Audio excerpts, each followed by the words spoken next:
Hello అందరికీ. ఇవాళ మునక్కాయ పప్పు చారు ఎలా చేయాలో టేస్టీగా అండ్ సింపుల్‌గా అయిపోయే విధంగా ఒక పాన్ పెట్టేసుకొని దాంట్లో ఆయిలేసి ఒక 3 టేబుల్ ఆయిలేసి ఎల్లిపాయలు ఒక 2, 3 కచ్చపచ్చగా దంచి వేసేయాలి.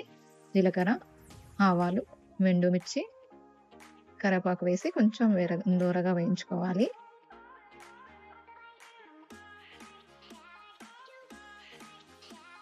ఒక ఉల్లిగడ్డ సన్నగా తరిగి వేసుకోవాలి. ఈ ఉల్లిగడ్డ కూడా కొంచెం ఎర్రగా వేగాలి. తర్వాత మనం మునక్కాయలను తొక్క తీసుకొని ఈ సైజులో కట్ చేసుకోవాలి. శుభ్రంగా కడిగేసి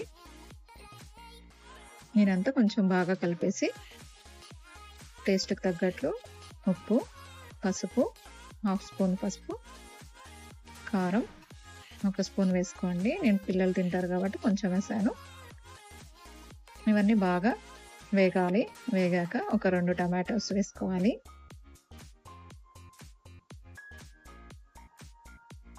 తర్వాత మనం చింతపండు ఒక నిమ్మకాయ సైజ్ అంతా ముందే నానబెట్టేసుకొని ఆ రసంని దీంట్లో వేసి కొంచెం మూత పెట్టి బాగా మగ్గనివ్వాలి. ఒక 5 మినిట్స్ మగ్గాక ఈ విధంగా ఉంటుంది. మనం ఆల్రెడీ పప్పులో కందిపప్పుని ఉడకబెట్టుకొని దాంట్లో కొంచెం కారం, కొంచెం పసుపు వేసి ఉడకబెట్టేసాను. దాన్ని దీంట్లో వేసేసుకోవాలి. వేసేసుకొని మనకు పప్పు చారుకు కావాల్సిన థిక్‌నెస్‌లో వాటర్ వేసుకోవాలి. నీళ్ళుగా కావాలంటే కొంచెం ఎక్కువ వాటర్, కొంచెం జోరుగా కావాలంటే కొంచెం తక్కువ వాటర్ వేసుకోవాలి.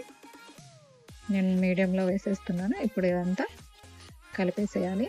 ఏ మసాలాలు లేవు. ఓన్లీ ఉప్పు, కారం, పసుపు అంతే. మునక్కాయలు ఎంత టేస్టీగా ఉంటుందంటే ఈ మునక్కాయ పప్పు చారు. ఒకసారి ఈ విధంగా ట్రై చేసి చూడండి. చాలా బాగుంటుంది. ఇవంతా బాగా ఉడకనివ్వాలి. ఒక 15 మినిట్స్ ఉడకాలి. చూడండి ఈ విధంగా ఉడికాక మనం లాస్ట్‌లో సన్నగా తరిగిన కొత్తిమీర, కరివేపాకు వేసుకొని స్టవ్ ఆఫ్ చేసుకోవాలి. ఈ మునక్కాయలు కూడా మా ఇంటి మునక్కాయలే అండి. మా పెరట్లో ఉండే మా చెట్టుకు ఉండే మునక్కాయలు ఇవి. చాలా టేస్టీగా ఉంటాయి. ఇలా చేసుకొని చూడండి. చాలా టేస్టీగా ఉంటది.